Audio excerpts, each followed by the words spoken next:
أنا بس أريد أقول شغلة. من أنت باليوم الوطني العراقي بأرض العراق ترفع غير علم، أنت تظن نفسك أنه أنت شخص كول ومختلف عن البقية، بس أنا أريد أقول لك أنه أنت دا تبين مبتذل.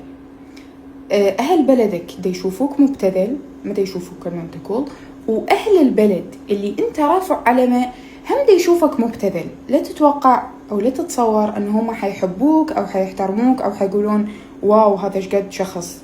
ماكو أحد يحترم شخص ما عنده احترام لنفسه واحترام البلد. حبوا بلد ثاني، عيشوا ببلد ثاني. أغلبنا تغربنا أصلاً وعشنا سنوات طويلة ببلاد أخرى، وكان إلها فضل علينا ونحبها، لكن ما ننكر أصلنا ولا ننكر بلدنا. وأنت إذا تظن أنه البلد اللي أنت رافع علمه شعبه راح يحترمك لهذه الحركة، فأني من هالمنبر أقول لك أنه هو ما راح يحترمك وراح يشوفك مبتذل.